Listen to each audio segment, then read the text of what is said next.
Welcome to the Call to Meat Scotland podcast, where we bring you the latest insights from across the Scottish red meat sector, from the public body that works on its behalf. I'm Claire Taylor, your host for today's episode. Join us as we dive into market trends, brand communications and industry development projects in relation to Scotland's red meat sector, featuring experts, guests, farmers and stakeholders. Together, we'll explore the key facts and perspectives shaping our sector, keeping you informed and engaged with the ever-evolving landscape of the red meat industry.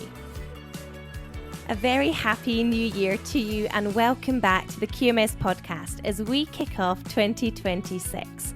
We're looking ahead and we're building momentum towards an exciting new careers campaign launching this March, shining a light on the breadth of rewarding careers across Scotland's red meat supply chain. This campaign is all about real people and real roots in, from farming and butchery to processing, logistics, science, education and beyond. We're going to meet the individuals at every stage of their career to understand how they got started, why they chose this industry and where they see opportunities for the future. In today's episode, I'm joined by India Howden, Laura Clark and Jen Stewart, who each bring a very different perspective from across the supply chain. But first, I caught up with QMS Chair Kate Rowell to reflect on how she rounded off 2025 and to look ahead to what is shaping up to be a busy year of political engagement as an election looms. Happy New Year, Kate. It's great to have you on the podcast to kick off 2026. And it'd be great to really start by reflecting a little bit on how you maybe rounded up things at the end of 2025. Happy New Year, Claire.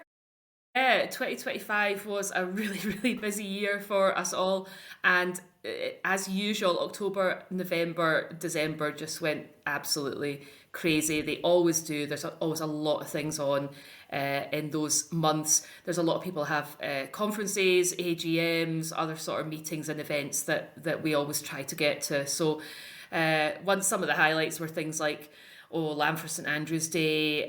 We've been doing all the political engagement that I spoke about last time, and just various other meetings with lots of people. And then suddenly, middle of December, it all goes quiet and you get a lovely 3 weeks of very little QMS work. And I was just at home feeding sheep, feeding cattle and trying to get some of the jobs done that I've been building up over the year.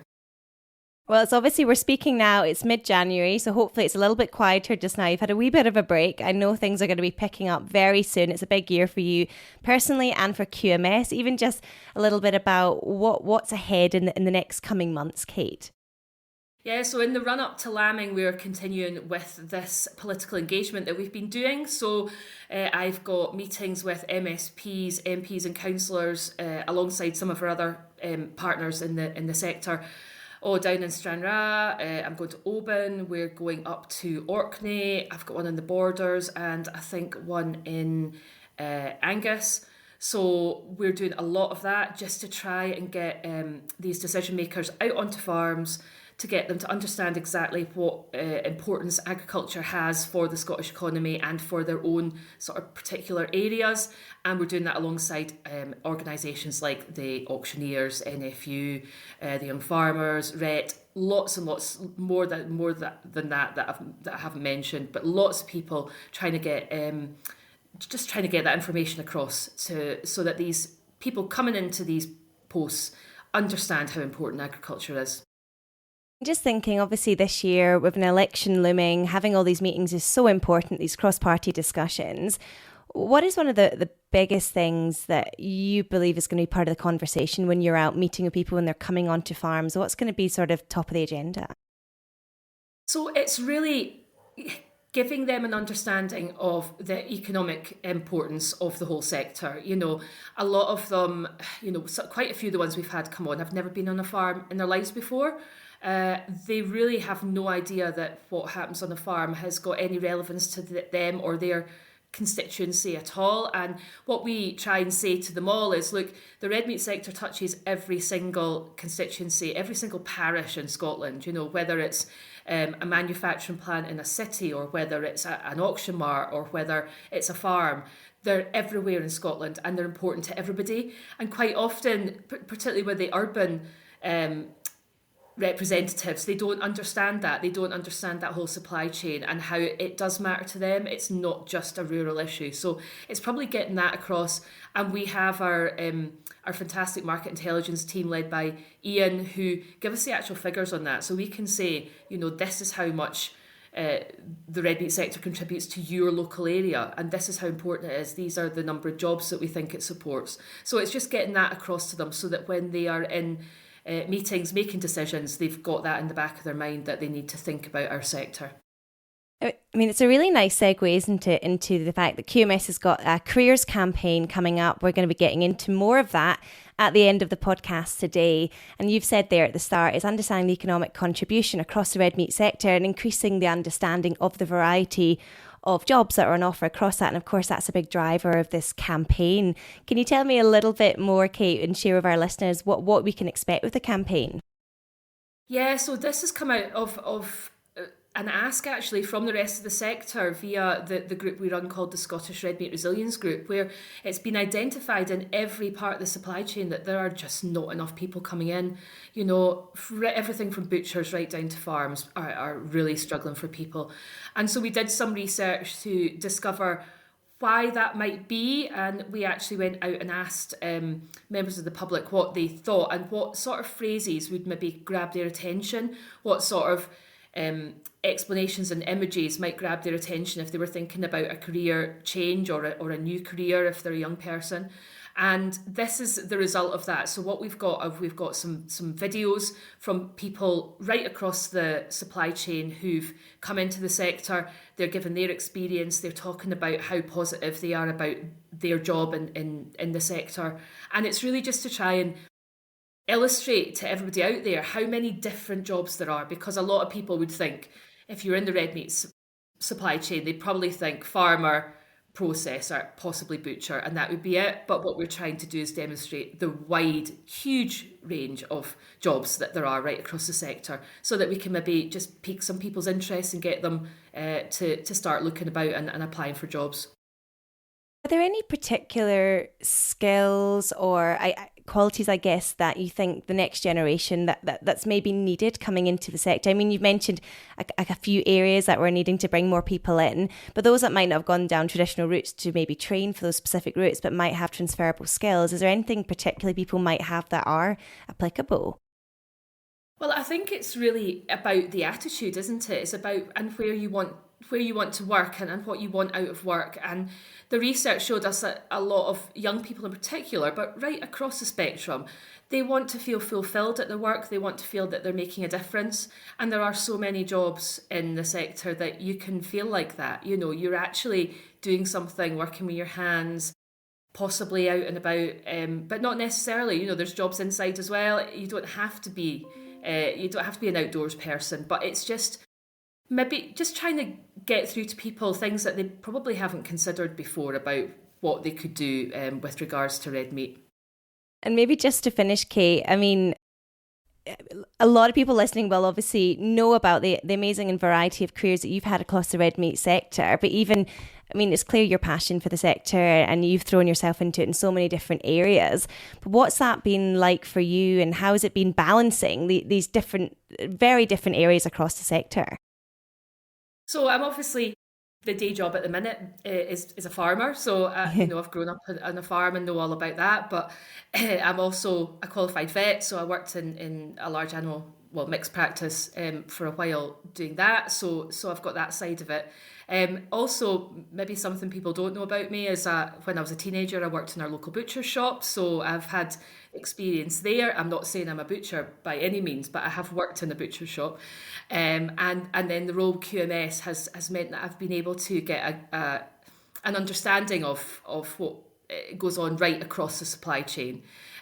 Obviously, I've not worked in things like auction marts or driven livestock lorries, but you're working with those people all the time and hear about their different challenges and the good things about their jobs. So it's great doing all these different things. I really feel that when you get a bit older, as I am, you look back and you see all these little different parts of your career that you didn't think were that big at the time, but when you add them all up and look back, you actually see that you've got quite a lot of experience. And it's great. I'm really privileged to be able to see that whole supply chain and whole sector from a sort of higher viewpoint and see what everybody does in it, because there's so many of us, we're so busy with the day-to-day and just doing our own little thing that we don't see everything right across the supply chain. So I know I'm really lucky to see that, and it's been a fantastic experience. Oh, it's so interesting, Kate. And I know by the time you're next on the podcast with me, I'm quite sure you'll be bang right in the middle of lambing. I think we spoke last time when you were in the middle of lambing. You said, first there, you're a farmer, you're a vet, you were a trainee butcher. Well, I don't know if it's a trainee butcher, but we'll talk about that at some point. But I'm sure when we do speak, it will be in the middle of the careers campaign. So maybe delve into a little bit more about your journey then. But thanks so much for sharing, and a very happy new year to you. Same to you, Claire. Thanks a lot. Now let's hear from Abby Tong on the latest stats from Christmas shoppers and how red meat has been performing over the festive period.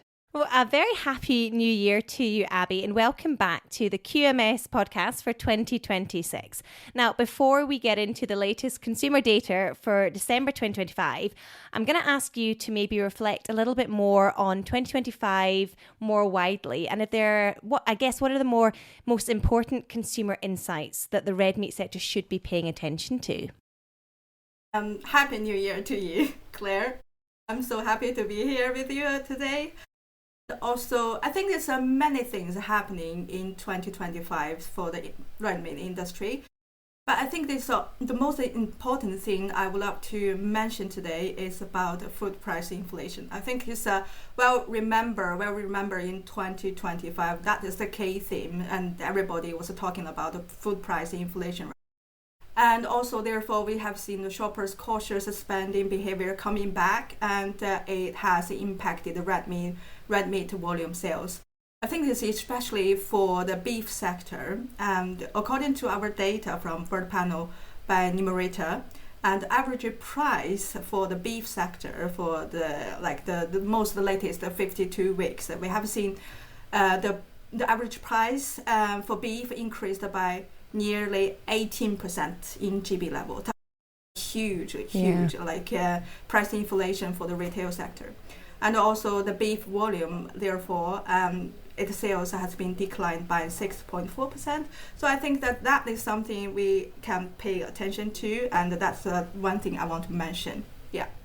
So Abby, two things you there. You talked about food price inflation. You also mentioned cautious spending, and just thinking about the most recent data that you've kindly sent over to me before this interview, and it's quite fascinating to look at that contrast between what you were expecting from shoppers and actually what happened during the festive period. Can you share a little bit about what that data is showing?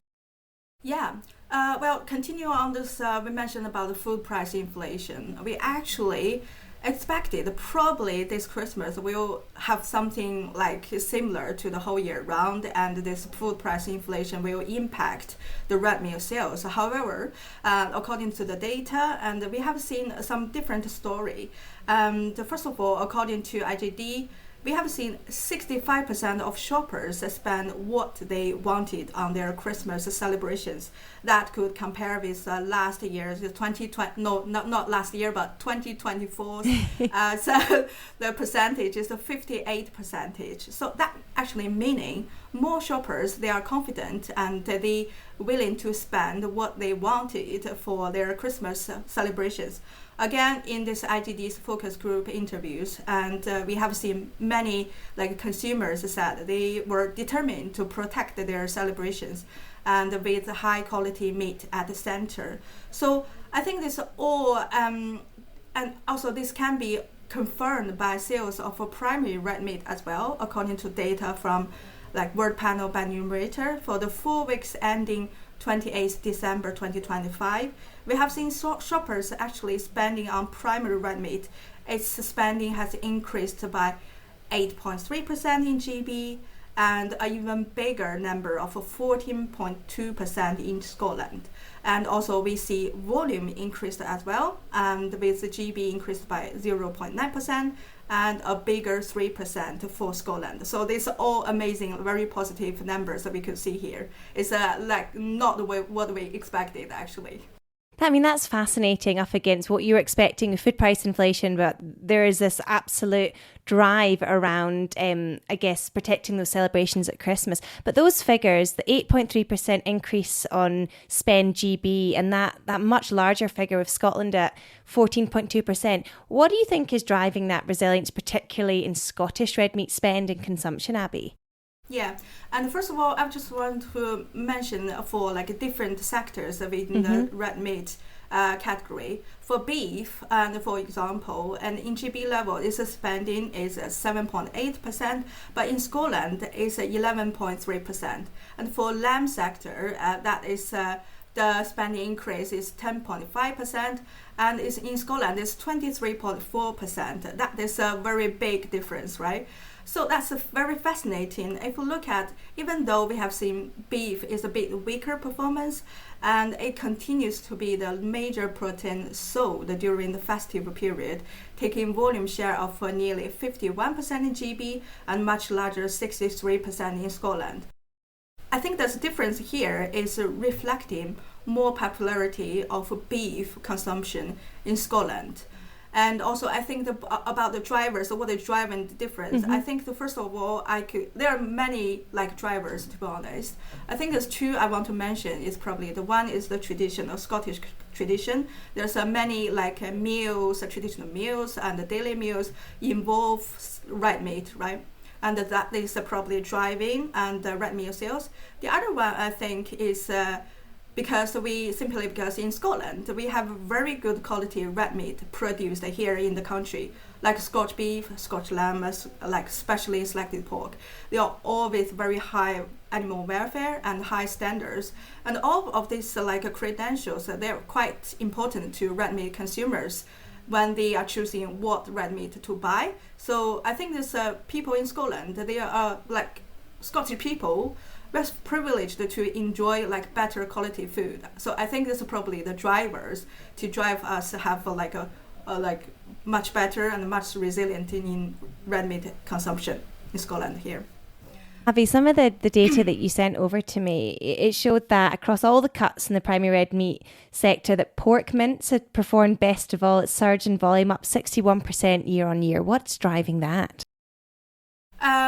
I think we have to looking back at the 2025, but price inflation again. This is because the beef price inflation, as I mentioned, has a surge in price inflation, and for last year we did a piece of research. We did see that some of the beef volumes has been switched to pork because pork is more affordable format of a protein. So many people switch into the pork, and also pork mince is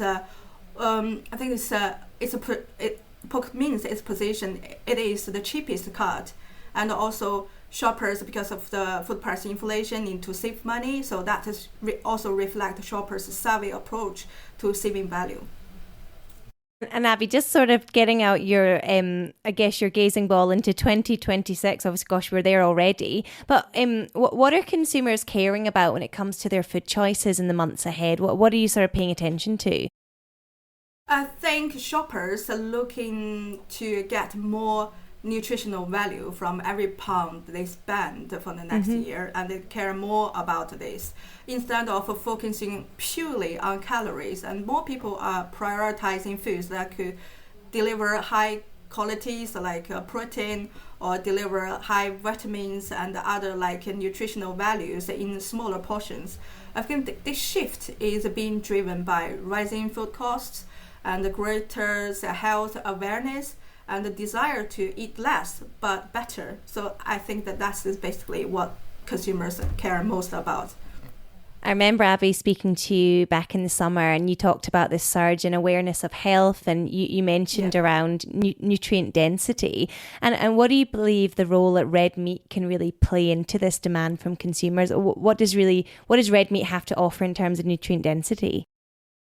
I think the red meat is fits perfectly within this trend, actually, because red meat, it could provide a very high quality, easily absorb this protein type, and also it has abundance in iron and B vitamins and all these essential minerals that could support our body, support energy and muscle health and overall well-being. And all these nutrients, they are harder to obtain in the same amounts from maybe many other alternative proteins. So it could make red meat a really highly efficient source of nutrition. And just very finally from you, Abby, you've talked a little bit about some of these trends coming forward. I know we saw that emerging in 2025 around health, but also seeing that demand for across red meat really increasing. What is your message to producers listening in? What's your sort of message to them? What can they make from some of this data influencing some of the decisions that they make moving forward? I think for producers, well, I think especially for the beef sector, I just want to mention for the beef performance. It's not only for Christmas, but for whole year. Beef remain very important protein, especially for Scot people. For example, beef mince actually is a staple to many households. Its versatility could guarantee its position, beef mince position in people's daily meals. Despite we have seen from the data, and we have seen price inflation as high as nearly 30% in retail in Scotland for the beef mince, we still see the volume for the most recent 52 weeks. The volume increased actually by 1.5% in volume. So that's a very positive message to our producers, beef producers, that is continue to be growing and still stay in people's daily meals. And plus, I think there's a very high recognition of Scotch beef among Scottish consumers as high quality, local provenance, high animal welfare standards, and whole chain assurance. These are what are shoppers looking for when they're doing their grocery shopping and want to shop beef products. So I think that as consumers are continue to care more about food quality, I think the Scotch beef products will stay in shoppers' baskets going forward. Yeah, I think that's a lovely message and a really positive way to end, Abby. Thank you so much for your time and look forward to hearing your insights in the months ahead. Thank you so much. For our final segment on the podcast today, we're going to be diving into some of the stories of the individuals who sit behind QMS's upcoming Careers campaign. I'm joined by three wonderful guests, Laura Clark, Jen Stewart and India Howden, who between them spanned a variety of roles across the red meat supply chain. And I'm going to pass straight over to them to introduce themselves. And I'm going to come to you first, Laura. Yeah, hi Claire. So yes, I am the Communications Manager at Quality Meat Scotland. I've been at QMS now for nearly 6 years and time has flown. So yeah, must be having a lot of fun. But yeah. And I'm just excited to talk to you about all this campaign today because it's one I'm really passionate about. Amazing. And I'm looking forward to getting some insights from you, Laura, on what this campaign is all about. I'll head straight over to you, Jen, if you can introduce yourself to listeners. Good morning, Claire. Yes, I'm Jen Stewart. I'm a partner and I head up our rural team at Johnson Carmichael. I also I'm a farmer's wife and farmer's daughter, so very passionate about ensuring that we are, really talking about the exciting opportunities that are available in the red meat sector for individuals that are keen to get involved. I might come back to you very briefly, Jen. Can you explain for those who don't know who Johnson Carmichael is? So Johnson Carmichael are a firm of chartered accountants and business advisors. We have 9 offices in Scotland and 2 offices south of the border in Newcastle and London. We very much are a sector-focused firm and our roots really are established on our agricultural client base. So actually this year is very exciting. We celebrate our 90th birthday. That's not me, that is the firm. And we offer all services to clients. We really want to be part of their team to help them overcome any obstacles and challenges and help them grow their businesses and achieve their goals.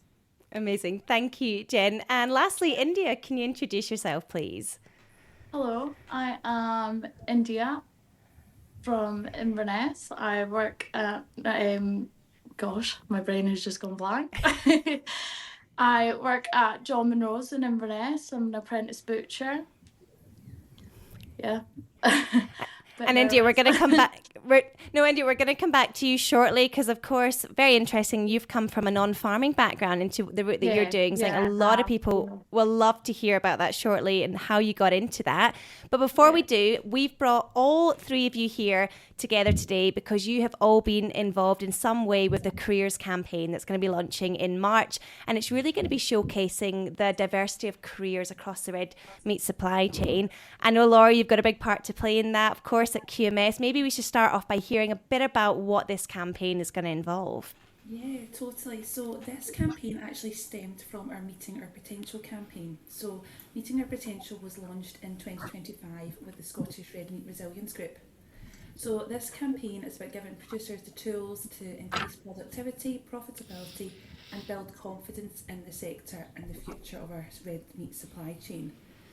So this is on the back of like the response to some of the labour challenges in the sector, skills shortages and like tight labour supply and succession gaps. So we worked with the Scottish Red Meat Resilience Group.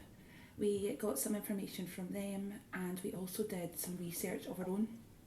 So the research that we did was with Essence Media and we did a big survey with over 1,000 people and we got some really good responses which showed a strong interest in the careers in the red meat industry but just like highlighted some gaps in awareness and access. So yeah, the campaign is cutting edge roles in red meat. It's going to launch in March and it's going to try and address some of the responses that were in the survey. And yeah, I can chat to you a wee bit more about the videos and stuff as well. That's great. And talking of the videos, I've had a bit of a sneak preview of Jen and India's videos. They've already been part of this campaign, which I know you've been out doing lots of filming, Laura. So maybe, India, I'll come to you. I've seen your video. You've obviously been quite passionate about being involved in the campaign. What has it been like and what are you hoping to get from it? It's is that from the video or from like butchering in general? Just from the video and you getting involved in the campaign and maybe even how did you get approached or involved in the beginning? Yeah, so it was a bit of a shock at first. It was, me getting filmed, but yeah, it was an experience and it was a really good experience. I think, it's definitely something that you don't really get the opportunity to do it all the time. And yeah, it's an amazing opportunity for me. How long, India, have you been doing butchery for? Like, what stage are you at in this journey for yourself?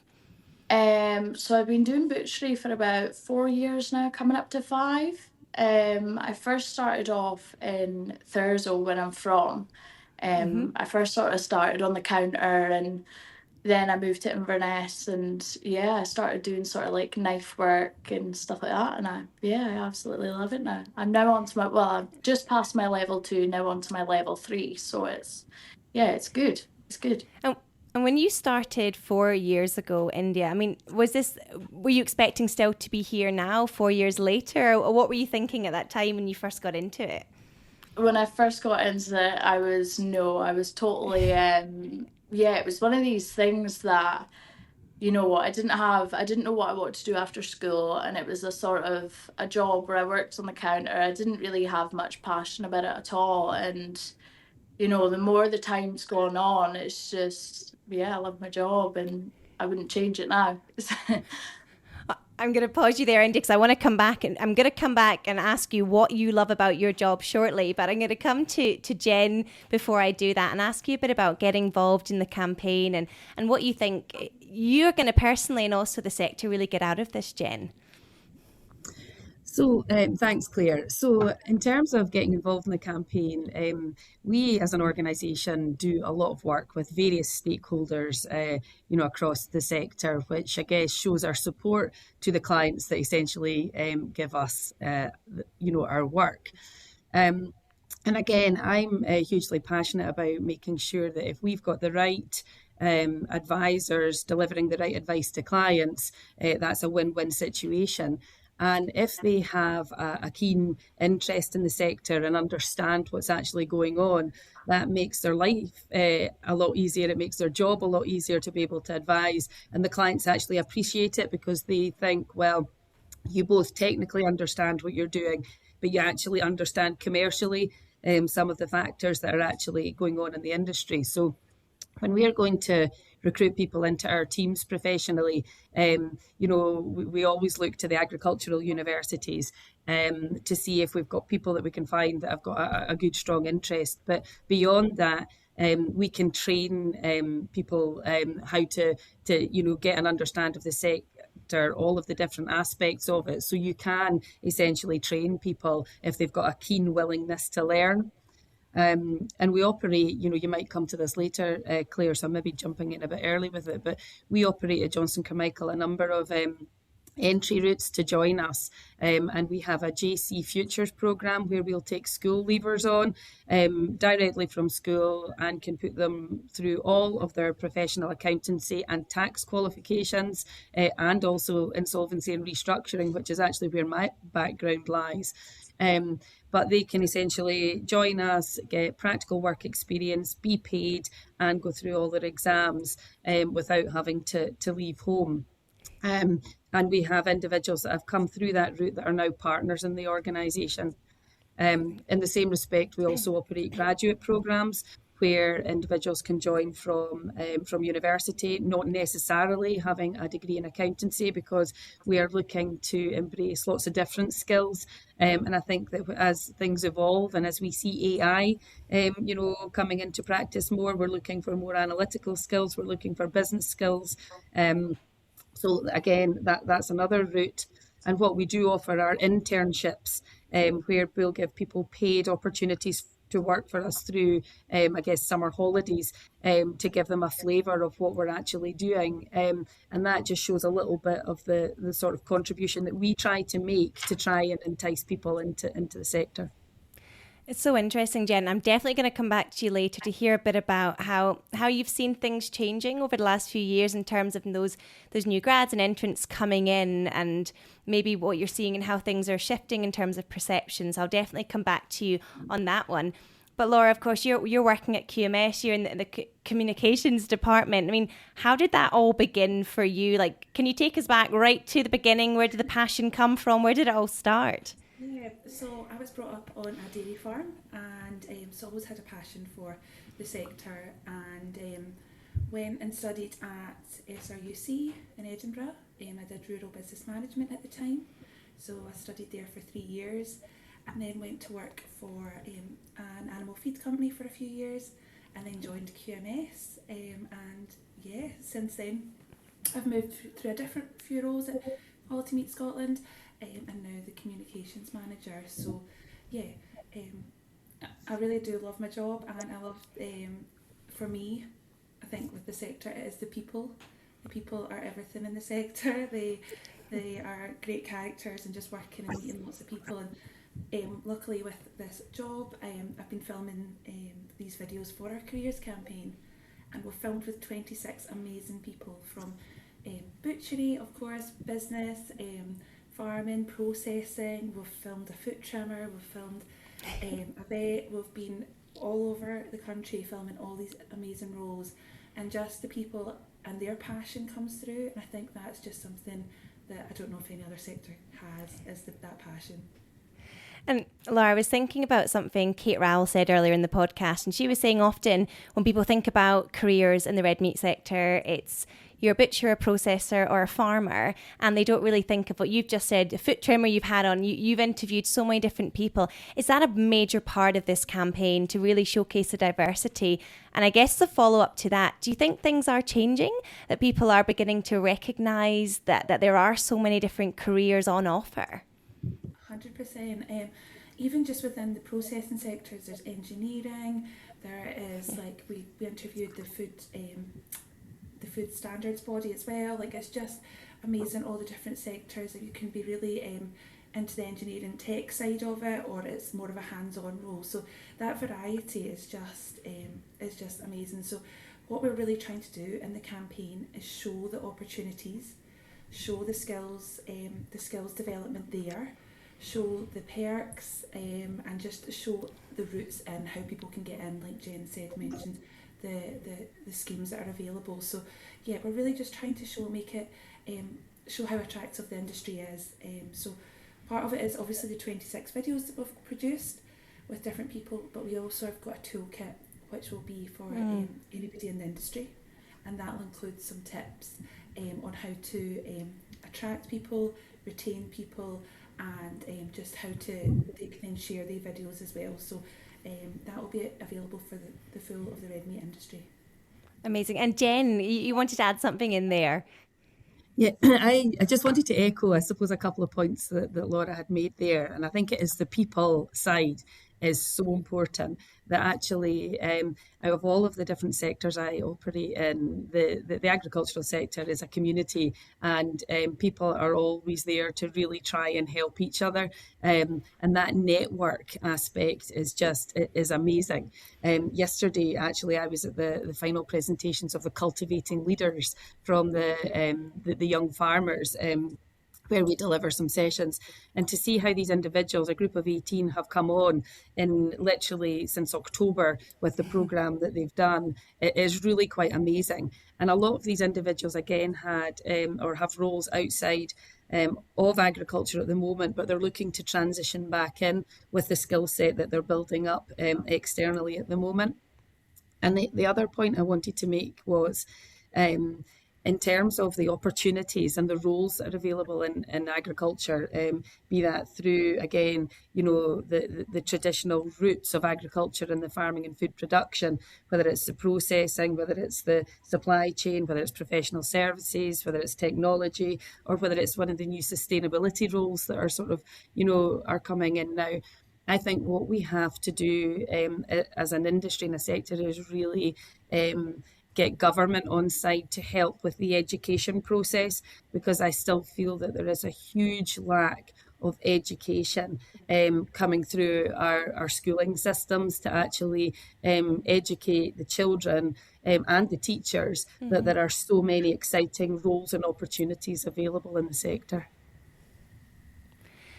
Maybe that's an interesting thing to put to you, India, just thinking about where you maybe heard about this, about the work that you're doing. Was it at school, or where for you did you first come across the idea of doing butchery? If we take you back to Thurso a few years ago.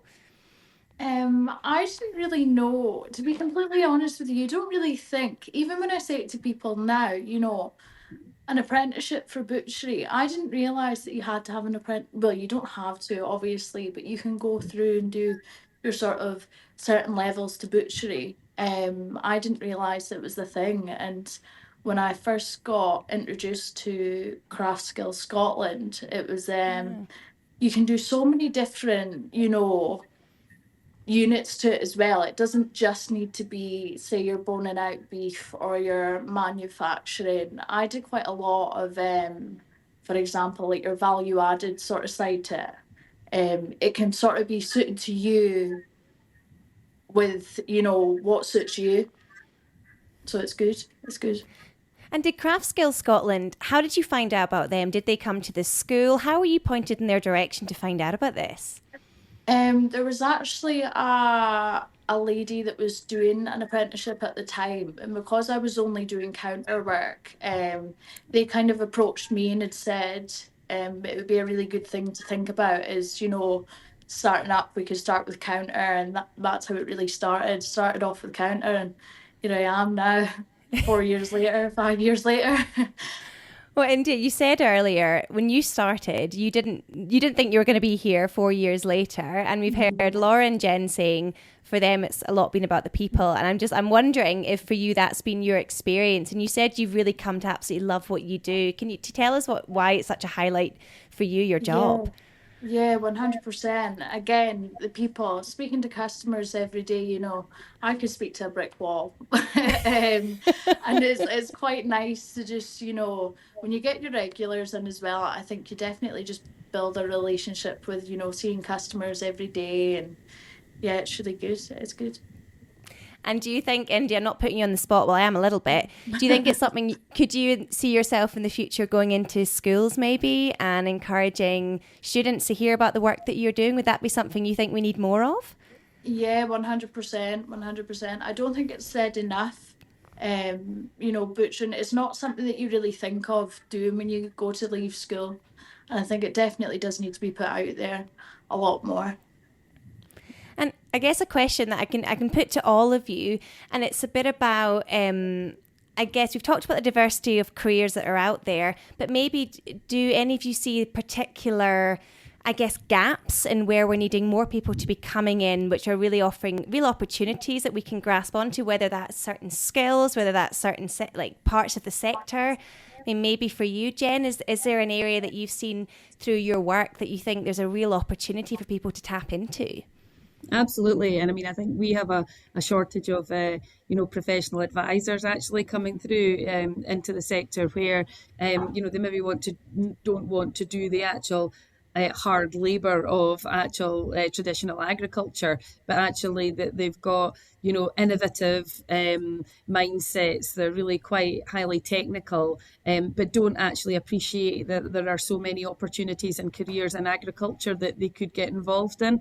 I mean, if you look at any of the examples that are showcased about technology, generally agriculture is at the forefront of that. You look at the hydrogen engines, you look at the renewables, you look at the battery, you look at the vertical farms, and actually we need engineers, we need more accountants, we need more tax advisors, we need more professionals that are actually coming through into the sector. So I do think that there could be a lot more done, I guess, in the education system to be able to help. We have RET, who do a fantastic job with the primary age children.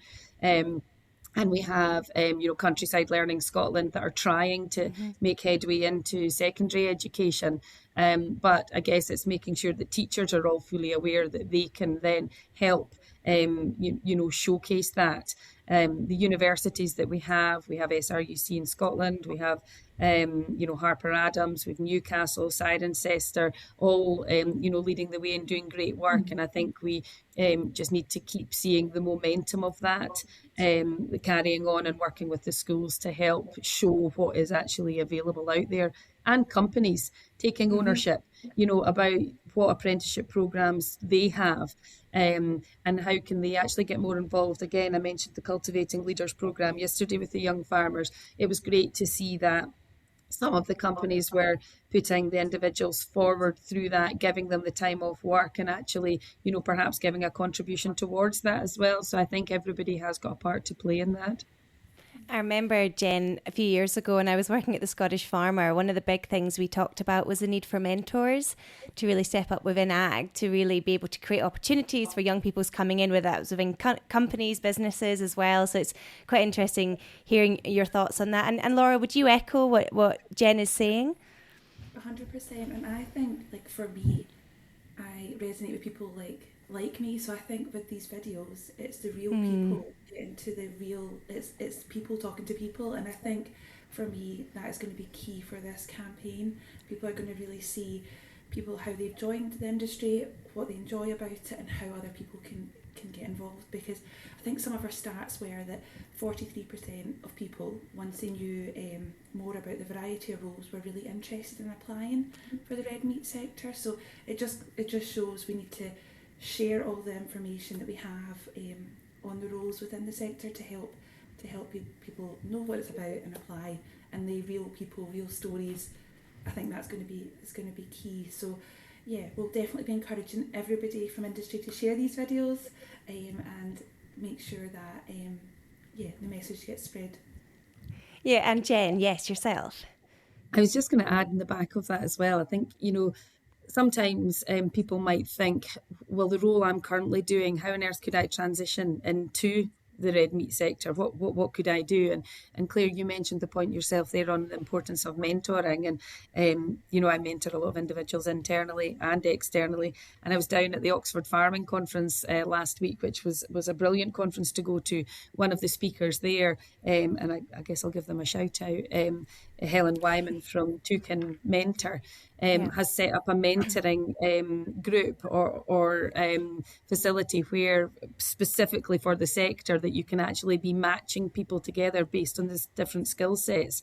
So it's about there are tools out there that can actually help people if they're just lacking that little bit of confidence to, let them think, well, how can I get involved in that?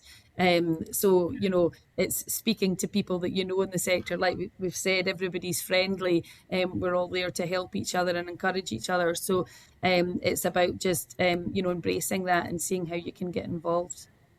I know Helen well, and I think it's great, the initiative that she's doing. And it kind of goes back to something that Laura said earlier about when people can see what you're doing, you can't always be what you can't see. And if you're seeing someone that does a role, and it's like if you're having a mentor and you're seeing what they've achieved, it can be quite inspiring. I mean, India, have you had a mentor? We've been working in butchery. Has that been something that you've been able to have at this point in your career? Yeah, it's been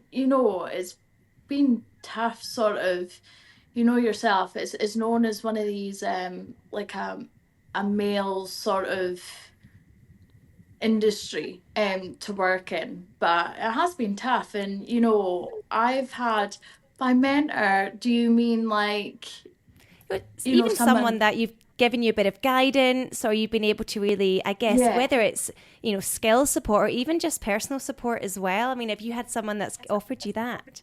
Yeah, so my assessor actually, Sarah Frew, she's just been amazing through everything. I had no confidence whatsoever when I first sort of started, doing proper butchery. When I first came from Thurso to Inverness, I had no confidence whatsoever, and she's just been amazing. She's just been, constantly sort of cheering me on. So it's been nice. It has been lovely.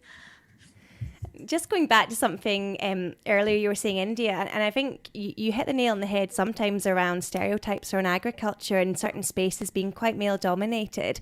And I guess when we think about, we're talking about showcasing careers, but it's also about, I guess, heading back at some of those stereotypes around ag, whether it is male dominated, whether people have seen it as low skilled or poorly paid. And it's something it's really plagued ag for quite a long time. Do you think, India, things have changed? Do you think people are seeing ag as, I guess, a more sexy space to be working in, more positive? Or have you seen a change in the few years that you've been working in it? Oh yeah, 100%, 100%. It's one of these things. It's not just for, males. I definitely think it would be amazing if more sort of women could come into the industry and sort of, yeah, I just think it And would be hope, amazing. And I guess seeing these videos, and I liked what Laura said earlier. I can't remember the exact figure, but it was maybe 46% of people said once they knew about it, they're more likely to engage in that. And I guess, India, coming back to you, social media, I mean, that has obviously erupted in past years. We've got farming influencers, we've got not just farming influencers, people that are working in butchery and culinary things. Do you think a lot of people and your peers, it's really having a positive effect, seeing it on the likes of social media? Yeah, definitely. Especially sort of people around about my sort of age range. I think it's all about age as well. Everything's on social media now, and I think social media is one of the best ways to kind of get it out there. Amazing. Jen, I'm going to come back to you and just to hear a little bit more about your personal journey, because you've talked a bit about the different opportunities that you're supporting with so many people in the industry, and you talked about you're at Cultivating Leaders, you've just been at Oxford Farming Conference, but what about your journey and how you started, how you got in, your background? It'd be fascinating to hear that. Okay, yeah, so I grew up on our family farm in the Borders. My family bred black-faced sheep. So I was always very, very involved from a young age, and actually always thought I wanted to be a vet. Until third year at school, when I was exposed to some of the business courses, and actually really quite enjoyed that. So I basically went to Aberdeen and studied business studies and accountancy. And my third year was a placement year where I worked at Hewlett Packard in a sort of financial analyst role, and again loved that. So went back, did my honours, and then Hewlett Packard offered me a job when I was finished. I then basically literally started on the Monday, and on the Wednesday they asked me to go to Barcelona, where my role was essentially a global financial analyst working on the euro. Shows how old I'm getting. Amazing. And basically I did an insourcing sort of project with them, and then after a year or so, decided that I actually wanted to do my formal qualifications, in accountancy, so going back into practice. And I joined a firm who were actually very busy on their insolvency side, and asked if I wouldn't mind helping out in that team. So I did. And actually, I thoroughly enjoyed the insolvency aspects of things. So I went on and did all my professional qualifications, and I am a licensed insolvency practitioner.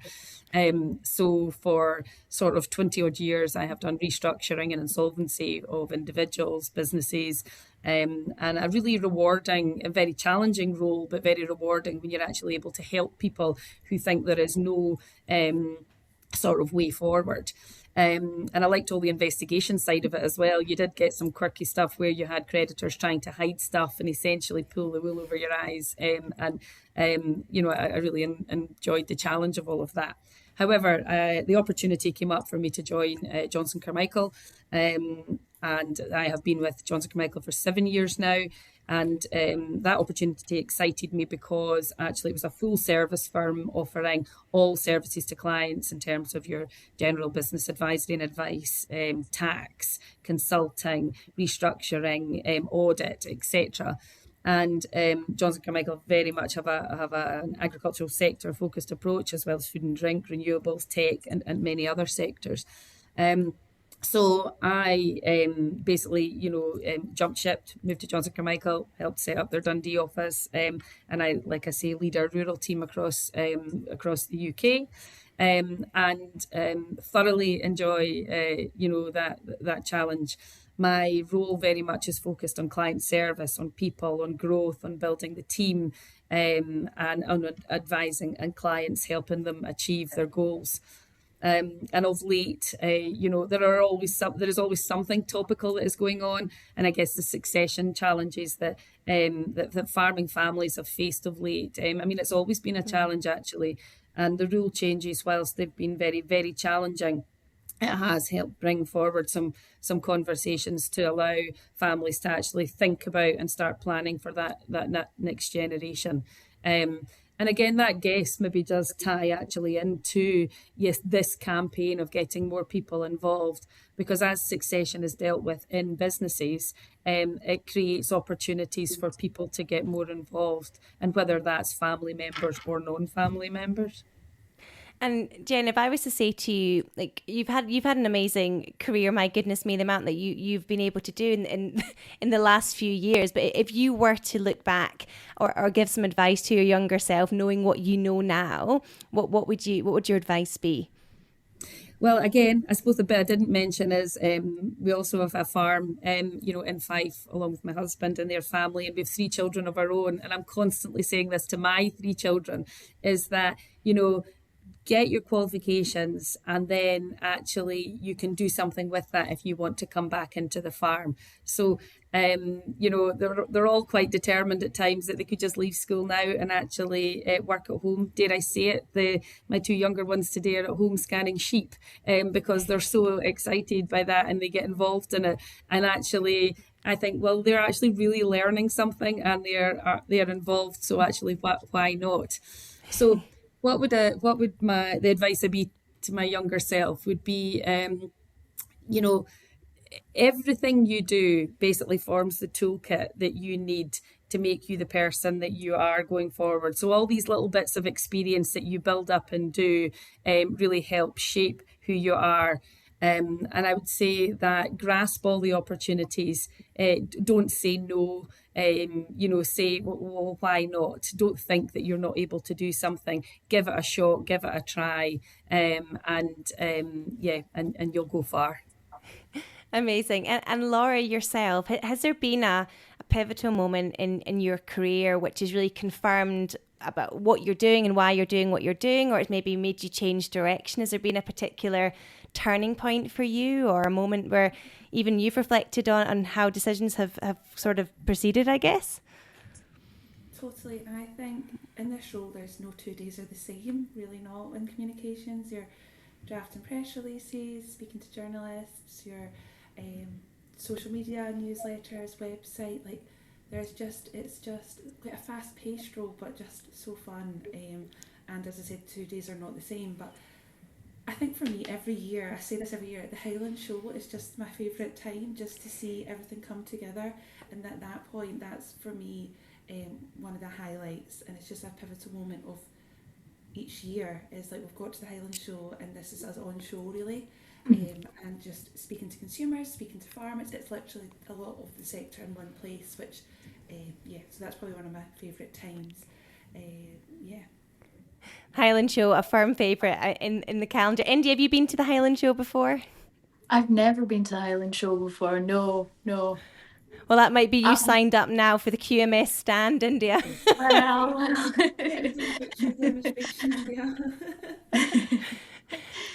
But India, for yourself, I mean, 4 years you've been doing butchery because you are released at the beginning of your career. Well, what is exciting you most about the next few years? I mean, that's a massive question. I'm not going to say, what's your 5 or your 10-year plan because I hate asking people that question. Yeah. But what is exciting you kind of longer term?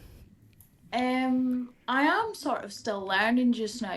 Every day is a learning day, is what I say. And it's totally. I feel like doing butchery as well. You can kind of go anywhere with it. You're not just stuck in the one place. Everywhere needs butchers. It's not a job that you'll always be sort of in demand. And I think that's the most sort of exciting part. It can take you anywhere in the world. So. That's the plan, hopefully, fingers crossed. Amazing. And I guess just being aware, you've all shared so much this morning as you've been speaking, but I guess if I was to round up and ask each of you to maybe share a piece of advice to someone who's considering a career in either your sector or maybe considering a career within the red meat sector, what would your advice be? Maybe I'll come to you, Jen, first on that one. So I would say just basically reach out, use your network. If you don't have a network, then contact one of the main industry bodies or the organisation that's involved, because people are keen to encourage people into the sector. So, give it your best shot and get involved, and you then will have no idea where your career might take you. And I think that the key thing is, never did I, when I was at school, think I was going to end up being an insolvency practitioner and then that I was going to be leading a team of professional advisors in Johnson Carmichael. So just, look at the doors that are going to open for you and continue to work hard, and you'll go far. It's amazing advice. And what about yourself, India? What piece of advice would you give to someone, whether it's looking at butchery or considering a role across the red meat supply chain? What would you say to them? I would definitely agree with Jen there. It's definitely one of these things where you've got to have confidence. You've got to just put both feet in and just do it. Confidence is a huge thing, but it's definitely, I never saw myself either doing what I do now, and I just wouldn't change it now.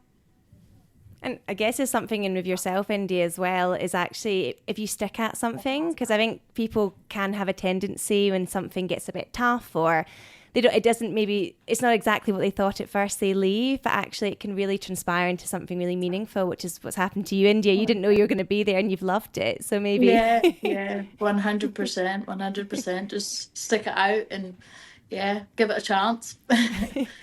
And yourself, Laura, what would your advice be? I think maybe something that we're maybe not doing as much now is work experience. Like, I don't really hear of people want to come and do work experience as much. And I think that's maybe something, I don't know whether it's just maybe kind of dwindled out, maybe the schools aren't pushing it as much. But I think if you can try when you're younger, get work experience in these sectors just for a week or so, just to see, meet these networks, and also just to kind of see if it's for you. I think that's really key. I would encourage if you can try and do some work experience in the summer or wherever you can, and also just hard work, I think, also pays off. And Laura, just as a follow-up from me, I guess, on that, when people think of work experience, they often think of it at the beginning of their career. But I know for me personally, I did work experience when I was in my late 20s, and I was obviously already quite established because I'd never done a lambing and there was other things that I hadn't done. And I reached out to people that I admired in the industry and said, can I come join you for a week? And actually, it's just something to think about too, is that actually there's someone that's doing something and you're thinking of a career change as well as that entry level, that work experience can come at any stage in your life, which is, just something to think about too. But thank you, ladies, so much for sharing insights from your fascinating journeys. And hopefully it's given listeners a bit of a flavour of some of the stories that they're going to be hearing as the campaign unfolds sort of towards the end of February and into March, in what we can expect. And I think it's the 26 videos that Laura mentioned earlier. But make sure to follow QMS and Make It Scotch Education on social media to see the campaign stories launch from February. And you can sign up to QMS newsletter for campaign updates. Thank you so much. Thank you for tuning in to the Quality Meat Scotland podcast. Don't forget to subscribe wherever you listen for more monthly episodes as we continue to explore the vital topics affecting the red meat industry. If you want to stay updated with the latest news in our sector, be sure to sign up for the weekly QMS newsletter by emailing info@qmsscotland.co.uk. Join us next time for more insights from experts, farmers and industry leaders. But until then, stay connected with us on our social channels and keep up with the latest news from Quality Meat Scotland.